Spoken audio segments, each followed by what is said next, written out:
Okay, welcome to our second class on the two maamarim of recurring Exodus. We are currently in the first maamar on Ice Gimel. Yesterday we discussed how we are obligated, according to halacha, to see ourselves as if we ourselves left Mitzrayim, and then not only that, but in Tanya, the Alter Rebbe adds the words, not just in every generation, but he adds the words every day. Okay, so basically, we said that all the days of your life, in the Pasuk, remember the day, here, so that you shall remember the day you left Mitzrayim, all the days of your life. So all the days of your life refers to daytime. And the days of your life refers to the daytime because it's days of your life, and the word all refers to the nighttime.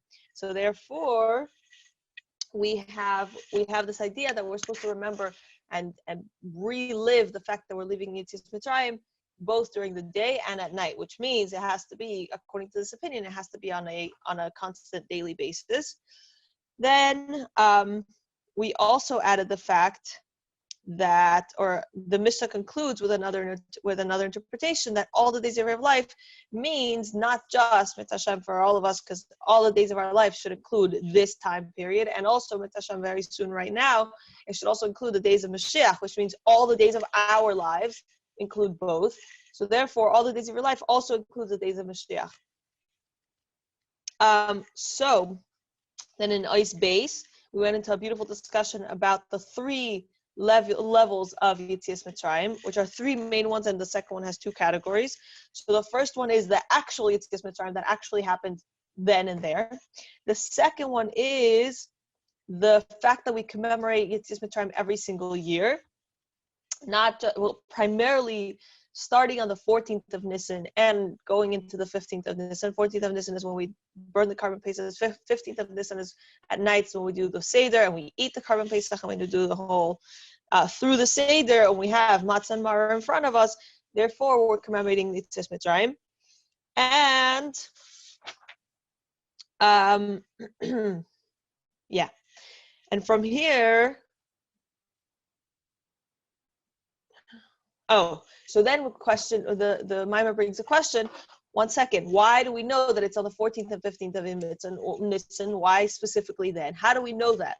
So the answer is because in the Pasuk it says, because of this, and it's as if it's a parent pointing to physical matzah and maamar, and it's a parent pointing to physical matzah and physical maamar, and so therefore, I mean, you and I don't generally hang out, or at least hang out with matzah and maamar on our table on a regular basis. We put the bedafka on our table by the Seder night, and so therefore, it must mean that we have to celebrate it on the 15th of Nisan, and that's the time when we're meant to, that's the once a year that we're meant to remember this. Now,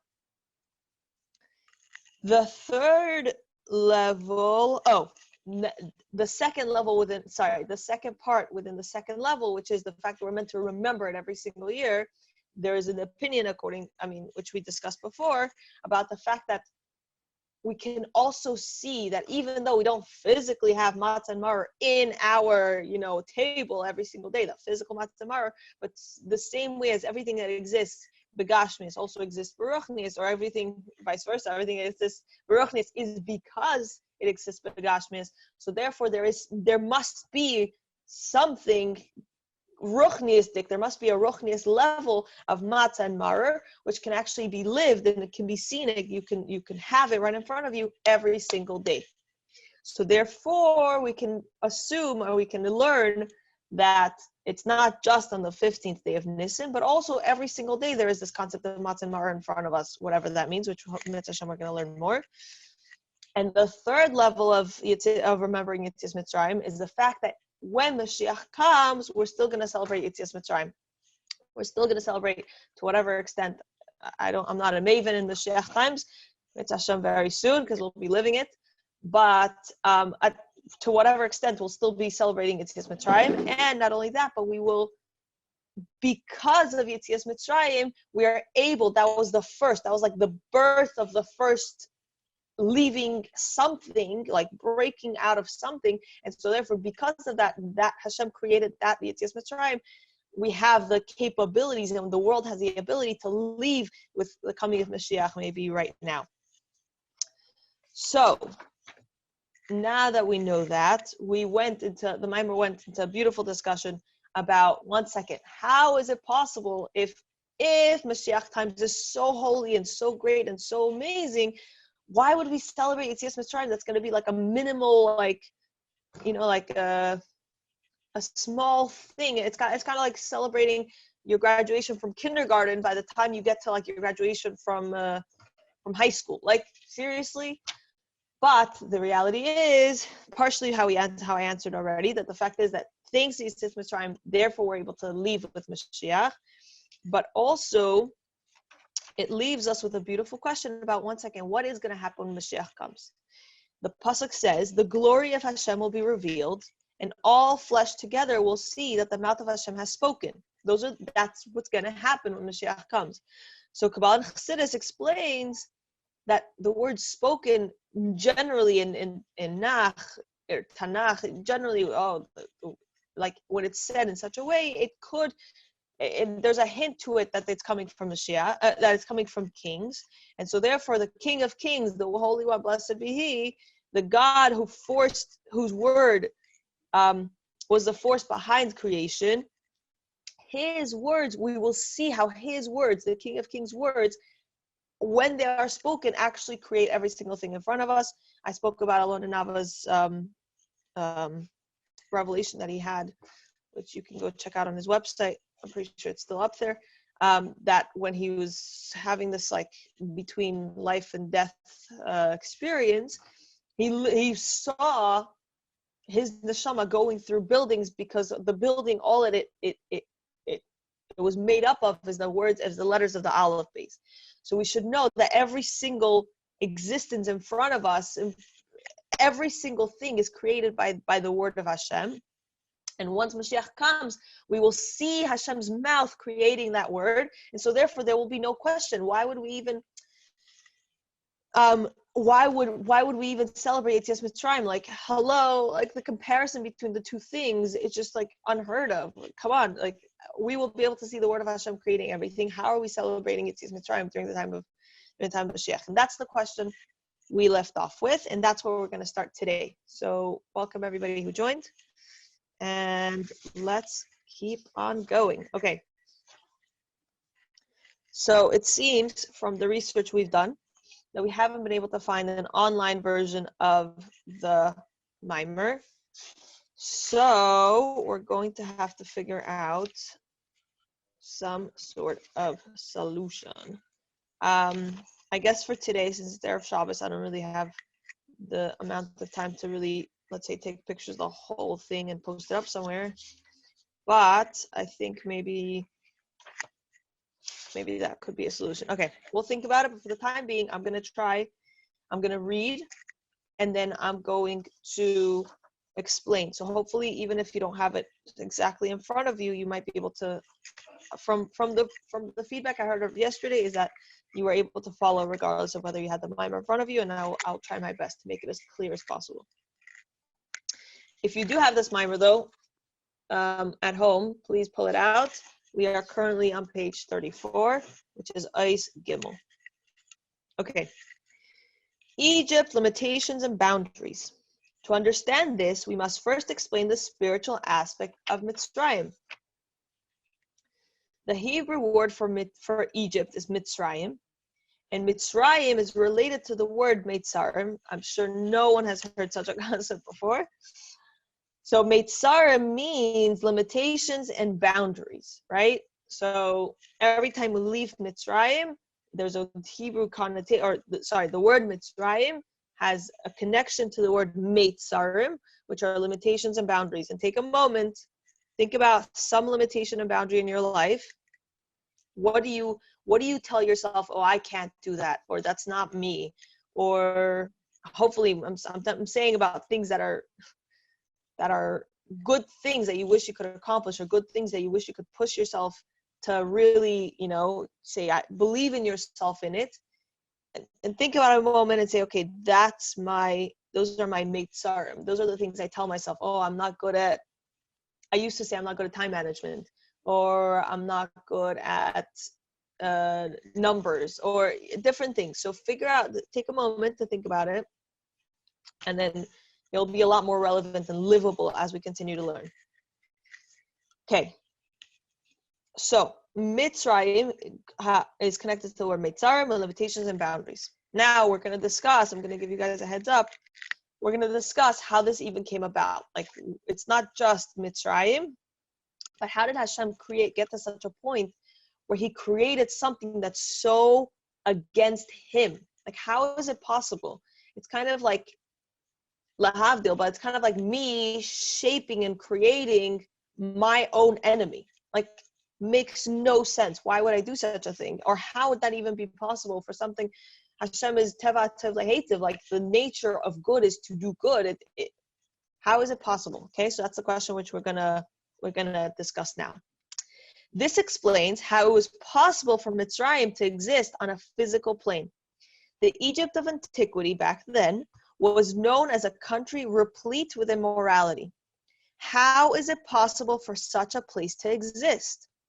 The answer is that Mitzrayim has a counterpart in spirituality. The concept of restraints as they exist within the realm of holiness. The first level of restraint is that of tzimtzum harishin. Our sages hinted to this symptom in the statement, initially there was darkness followed by light.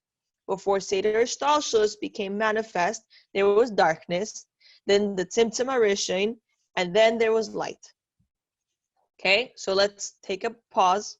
For anybody who doesn't yet know what tzimtzum harishin means, it means the contractions, in which we're going to discuss it further, so don't space out. So this is very relevant.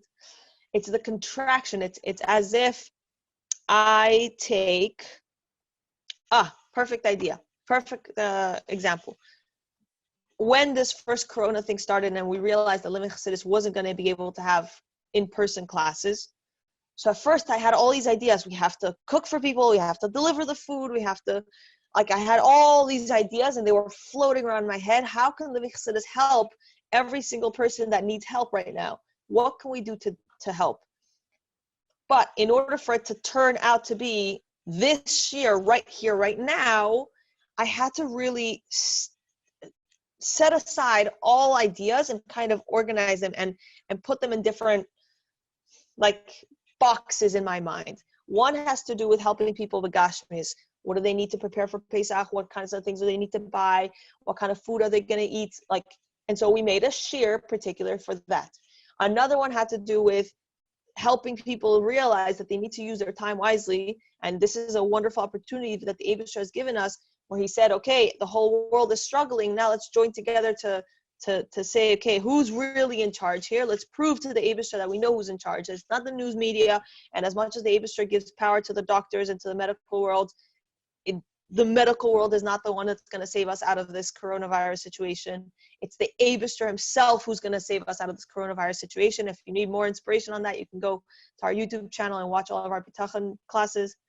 But point is, in order for actual things to happen, in order for actual classes or in order for actual programs to happen, we have to not just be floating in a ton of stuff. We have to organize it and separate it and put it into different bits.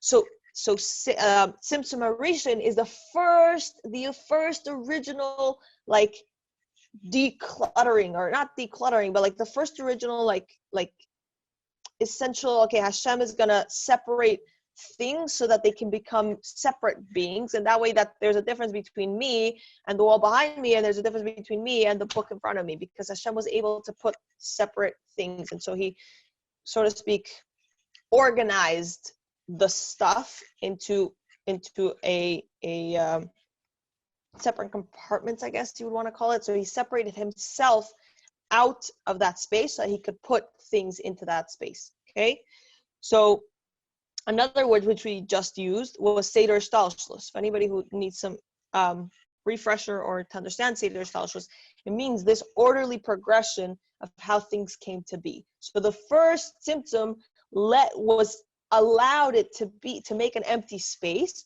so that Hashem could fill it step by step with all the things that it takes in order to take the one and only, the Eibishter himself, which has no anything separate than him, into actual physical world that everything looks separate and everything in physicality feels separate. So it's kind of like taking Play-Doh. You have to open up a space in the middle, and then you can take from that Play-Doh and put pieces into it so that they have separate compartments or separate entities, so to speak. Okay, so let's reread that now that we have a bit of understanding of Chassidus for anybody who didn't know this before. But let's reread that. The answer is that Mitzrayim has a counterpart in spirituality, the concept of restraints as they exist within the realm of holiness. So Hashem himself had to restrain himself from his all-giving wonderfulness in order to create a space to create separate entities, right? The first level of restraint is that of the Tzimtzum HaRishon, the first time that the Eibishter took himself out of a space so that he could put things in. Our sages hinted to this Tzimtzum with their statement, initially there was darkness, followed by light. Before Seder Shtalshlus became manifest, meaning before that process of bringing the world into existence step by step came into effect, became manifest, there was darkness, which is the Tzimtzum HaRishon. Hashem opened up space, an empty space, so to speak, and he was able to build within that space, so to speak. Again, we're just using worldly things to discuss spiritual things. And then there was light, and then we were able to exist as separate entities. The Tzimtzum HaRishon is a forerunner of the restrictions and boundaries of this physical and coarse world, a place where forces that oppose holiness are at the forefront. This descent takes place by means of a vast amount of screens, curtains, and partitions, right? So if Hashem there's a famous example, I actually really like it. Rabbi Steinsaltz has several books, but one of my favorite ones on Tanya, he speaks about light refracting through, a modern day example of what he was saying. Do you guys remember when we were little? We had these little binocular kind of things, and you used to click, and the light from outside would shine through into a little image, and then you'd be able to just see, whatever. You could see different, and there was a round piece that you'd put in the little machine. I forgot what it's called. Wow, I'm really... But anyway, you'd put a little round piece, and every time you'd click it, it shows a new picture. So that light is still the same light, but it's going through curtains, or it's going through screens that make it look like separate entities. So I'm able to see separate colors that from the same light. So too Hashem, to a certain extent, that's kind of how Hashem created our world. That he separated different pieces and different bits so that it would feel and it would look like they're separate beings. But in reality, we all know it's all the same stuff. It's kind of like Hashem creating Play-Doh. It's all the same Play-Doh. We're just, this Play-Doh is shaped into Michal, and this Play-Doh is shaped into a book, and this Play-Doh is shaped into the phone that's broadcasting everybody, right? Okay, let me restart that sentence so we don't get lost. This descent takes place by means of a vast amount of screens, curtains, and partitions, bringing the divine energy lower and lower until it is incomparable to its previous state. Eventually, the divine energy descended so low that Mitzrayim, in its literal form, was able to come into being, as explained in numerous texts at length. Right? So Hashem was able to do this process so many times that even his goodness, Play-Doh, was able to create something that was, so to speak, negative Play-Doh. And he was able to do so many contractions and so many, light refractions and seeing it through different colors and et cetera, that even the positive light that Hashem created was able to create something that was against him, so to speak. The Tzimtzum HaRishon is the first manifestation of the supernal level of Gevura, right? So Gevura is restraint. Gevura is holding back. Gevura is separate entities. It's a separateness.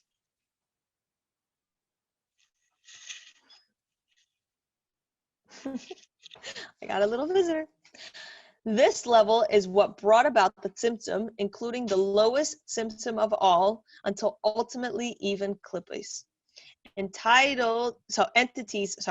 me reread that. This level, meaning the gevura, the level of gevura that was able to separate and distinct, this level is what brought about the symptom, including the lowest symptom of all. Symptom is that contraction, right? That process of contraction, until ultimately even klippos. It was able to create things that were against the Eibusher himself. In entities that Hashem detests were created as well, as they too are viewed as having been created. Okay, so this is how Hashem is able to create. Okay, let me see what we should do about time. Okay, I was hoping to cover more, but I feel like it's very important to make sure that we understand the concepts in Chassidus. Let's see what we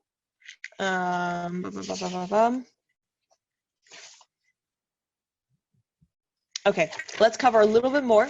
We have a few more minutes. Let's cover a little bit more, and let's see what we can. I want to leave off with something practical that everybody can do on Shabbos. Okay, spiritual exodus. Hashem has also placed the world in their hearts, right? So Hashem has placed the world in our hearts, meaning ours. This means that everything that occurs in the world at large is dependent on the conduct of every Jew. Let me say that one more time. Coronavirus in our midst right now. This means that everything that occurs in the world at large is dependent on the conduct of every Jew. Therefore, when we serve Hashem without limitations and restraints, we cause all the limitations and restraints in the world at large to disappear as well. So we have this power to break through the boundaries, break through our limitations in our service for Hashem, and through that we're able to help the entire world do it. What does it mean to serve Hashem without limitations? So great, we can have this power. Now what does that even mean? How do we do this? The Pesach states, love the Lord your God with all of your heart, with all of your soul, and with all of your might, right? So it's it's a Pesach, but we also say it every single day during Shema. Love the Lord your God with all of your heart, with all of your soul, with all of your might. To love Hashem with all of your might, there's a question about that. What does it mean with all your might? Means to serve him without restraints, which is accomplished through breaking out of our limitations. Okay? And now we're going to explain what does it mean breaking out. So what does it mean breaking out of our limitations? To put this into simple terms, our service of Hashem must extend beyond our intellect. Okay? We should disregard the calculations society makes for us and what our neighbors want to force upon us. We should also disregard the calculations made by the body and the animal soul, what they do or do not enjoy, and even the calculations made by the godly soul. Instead, knowing that a certain idea or activity is associated with the love of Hashem, love the Lord your God, we must go ahead and do everything for Hashem without restrictions. When we serve Hashem in such a manner, we are illuminated with divine assistance, an assistance that is similar, boundless, without restrictions. This enables us to break through the spiritual darkness of our times and instill it with light. This reflects the way it was in Mitzrayim. When the Egyptians were afflicted with a plague of darkness, the Yidden simultaneously had light. We thus fulfill our mission to make the world into a dwelling place for Hashem. We begin by transforming our immediate surroundings, continue with the entire area, and ultimately the entire world. Because a person must say, the entire world was created for me. Right? So we know this pasuk. So let's take a moment, let's just recap and leave off with this really, really powerful message. Right? So we explained that Hashem said it in the pasuk. Where is it? Games ha'olam nasam belibam. Right, the entire world. Hashem placed the entire world in the heart, in the heart of a Jew. Right, it's in our heart. What does that even mean? It means that our actions and our work actually affects the entire world. Right now, we're going through a global pandemic, and Hashem is saying, Yidden are my wonderful children. It's our work that can fix this. It's our work. It's our avodah that can fix this world. And how do we do this?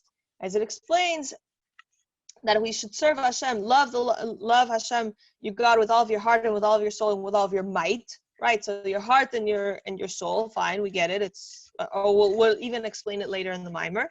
But what does it mean with all of your might? If you're already giving your heart and you're already giving your soul, what does it mean your might?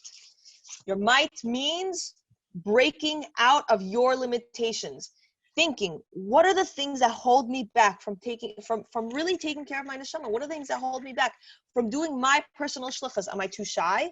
Am I embarrassed to share? Is my Yetzer Hara just saying, I just should sleep in, whatever, maybe just let me just watch a few more YouTube videos, or unless they're Living Chassidus, you can totally watch those. But I'm saying, you understand what I mean? Whatever it is that holds you back from doing your personal shlichus, doing your part, whether it's davening, whether it's learning, whether it's giving extra tzedakah, whatever it is that's your mitzvah, like I was just, in today's Tanya, it speaks about the difference between benching. I mean, it's a side point, but it's the difference between benching and other things. And I was telling my husband, being that benching is their right, so that's exactly why it must be so hard, because my Yetzer Hara comes and tells me, whatever, or I forget.